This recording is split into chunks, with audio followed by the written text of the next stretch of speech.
12वीं सदी का मंगोलिया बर्फीले पहाड़ों और वीरान मैदानों से उठता है एक अनाथ बच्चा। भूख, गरीबी और गद्दारी का शिकार वही बच्चा आगे चलकर दुनिया का सबसे बड़ा विजेता बनता है।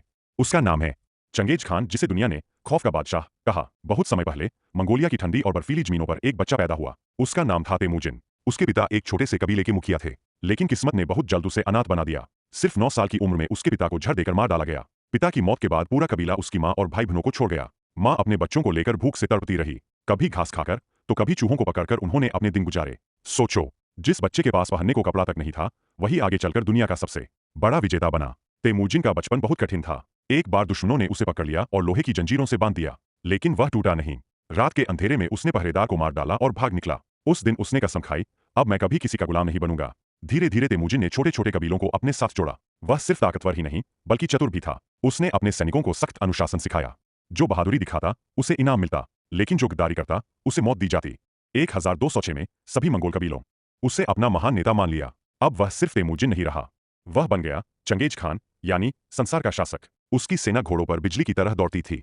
हर सैनिक के पास कई घोड़े होते। वे नकली पीछे हटने का नाटक करते और अचानक पलटकर हमला बोलते। चंगेज खान की यह चालाकी दुश्मनों को हमेशा मात देती। एक लड़ाई के दौरान अचानक उसका घोड़ा फिसल गया।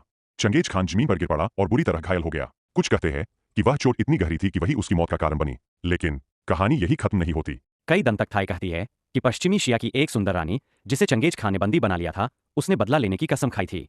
रात के अंधेरे में उसी ने छुपकर चंगेज खान को झड़ दिया या खंजर मार दिया।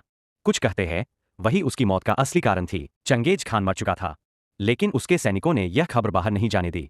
उसकी लाश को गुप्त रूप से मंगोलिया ले जाया गया। कहा जाता है कि जिस रास्ते से उसकी शव यात्रा गुजरी, वहां आने वाले हर इंसान और जानवर को मार दिया गया, ताकि किसी को भी यह राज न पता चले। जब उसे दफनाया गया तो उसकी कब्र पर घोड़े दौड़ाए गए ताकि जमीन समतल हो जाए और कोई निशान न बचे। यहाँ तक कि अंतिम संस्कार में शामिल सैनिकों को भी मार डाला गया, ताकि जगह का रहस्य हमेशा हमेशा के लिए दबा रहे। आज सैकड़ों साल बाद भी किसी को यह नहीं पता कि चंगेज खान कहाँ दफन है।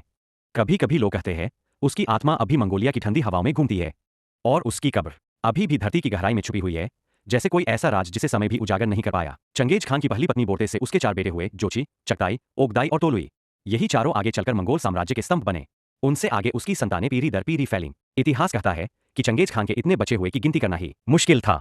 हर जगह उसके वंशज मौजूद थे, मंगोलिया, चीन, मध्य एशिया, रूस, यहाँ तक कि फारस और भारत तक। साल 2003 में वैज्ञानिकों ने एक हैरान कर देने वाली खोज की। उन्होंने पाया कि एशिया के लगभग 8% पुरुष और पूरी दुनिया के लगभग 0.5% पुरुष, यानी करीब 1.6 करोड़ लोग एक ही खास डीएनए से जुड़े हुए हैं।